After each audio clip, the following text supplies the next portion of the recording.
You don't want to die like other people you know that died and were so angry. Even on their deathbed, they were still angry and bitter and mean and holding on to that resentment. You don't want to be like that. Forgiveness is a choice. It's not something that God will make you do, because not even God can make you forgive.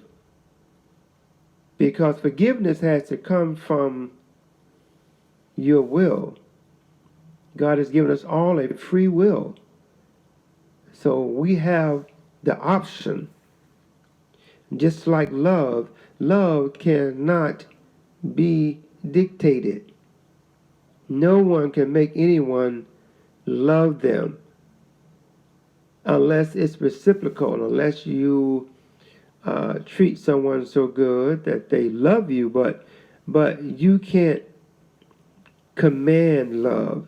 Love, it comes from a free will. So it was with God, that he made us a free agent. So the only thing he gave us that he'll never take back, that belongs to us, is our free will. The only way that you can love God, it has to be of free will. The only way you can worship God, it has to be of free will. The only way you can forgive, it has to be of a free will. Even the angels in heaven have a free will. Because if you think about it, all of the angels did not choose to follow Lucifer. Also, the angels in heaven worship. You can't have worship unless it's free. Anything that's actions or bowing down or whatever it may be, or just hands in the air, clapping your hands, all of that has to be free in worshiping, or it is not true worship. And so the angels would have to be able to have a free will to be able to worship God. And so angels do have a free will. So that's the only way that we can worship God. That's the only way we can forgive. And God will not and cannot make you forgive, because he gave you that option, that choice, to be able to forgive or not. So only you. Even if people do not forgive you, it will not keep you out of heaven.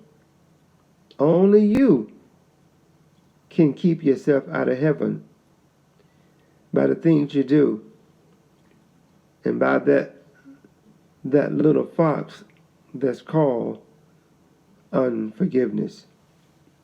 We should not want to retaliate, but we should want to be reconciled.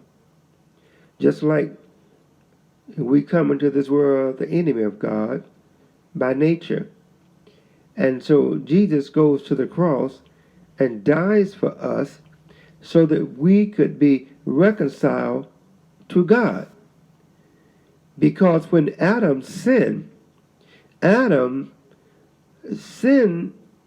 separated Adam from God. And so sin still operates the same way. It separates. And mankind needed to be at one with God again. And so Jesus comes to make the atonement. Atonement meaning one meant being at one with God, that we could have the fellowship, we could have forgiveness. So Jesus was the propitiation. He was the satisfaction. He met God's requirement that mankind could be reconciled back to God. No one could do that but Jesus. No one could reconcile us back to God but Jesus. So there would not be that enmity, there would not be that being the enemy of God. And so you don't have to be enemies with people. You don't have to be enemies with your families or with co-workers or anyone that has done you wrong. They took your job, they took your promotion, they maybe took something from you. They were harsh words. They brought humiliation to you. Whatever it may be, disrespected you, but they cannot keep you out of heaven. Only you can do that. So it's to your benefit to let it go so you can go to heaven. Be reconciled with this individual. You'll never know. Maybe by being reconciled to this individual, you may help them go to heaven. But Jesus did say offenses will come. Somebody's going to offend you until you die.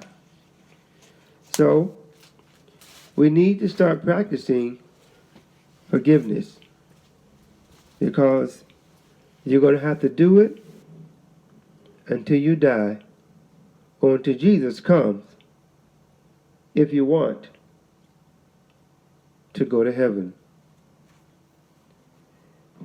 Forgiveness is necessary. Let go. Anger and resentment can make you feel that you are powerful and in control.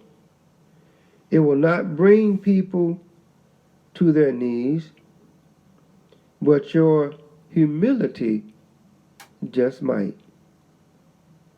Your humility may help individuals to repent by the humility that you show and by Jesus living in you. This is Pastor Alfonso Coble at sbcglobal.net.